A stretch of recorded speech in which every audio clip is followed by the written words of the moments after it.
Short Story 128, The Interview, Chapter 2. The cloaked figure remained silent, his presence a constant threat hanging in the air. Mr. Blackwood, oblivious to Maya's growing unease, ushered her into a warmly lit study, lined with books from floor to ceiling. A crackling fire cast flickering shadows on the walls, adding to the already unsettling atmosphere. "Forgive Edgar," Mr. Blackwood said, gesturing towards the cloaked figure. "He's a bit protective." Maya managed a weak smile. "It's just understandable," she stammered, her eyes darting from the fire to Edgar's imposing figure. Mr. Blackwood chuckled. "Now, let's get down to business, shall we? Tell me, Maya, what sparked your interest in my work?" As Maya launched into her carefully prepared questions about his writing process and inspiration, she couldn't shake off the feeling that something was terribly wrong.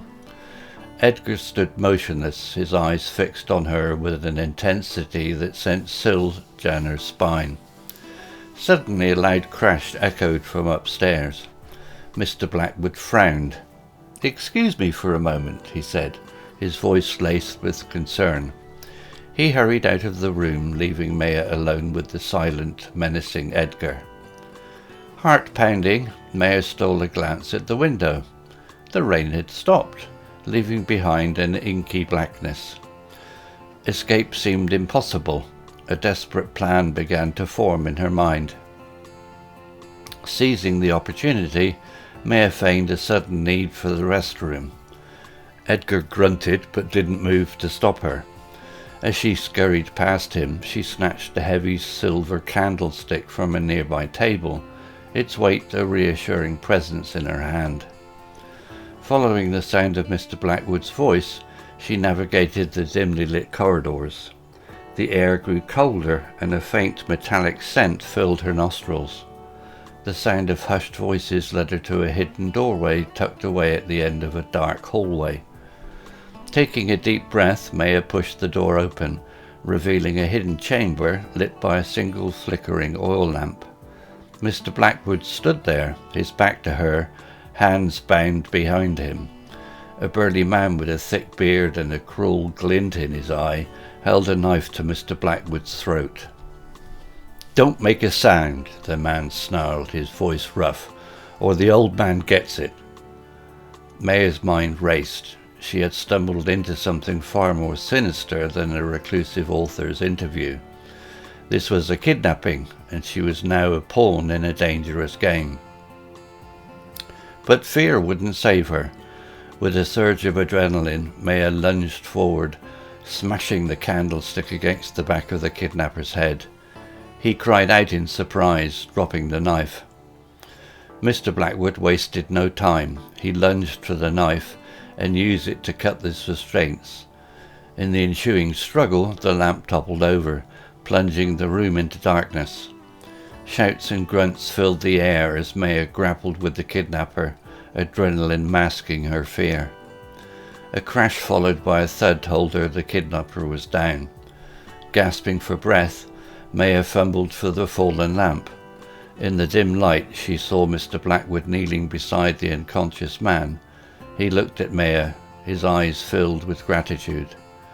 "Thank you, Maya," he said, his voice hoarse. "You saved my life." The danger wasn't over, but for now they were alive.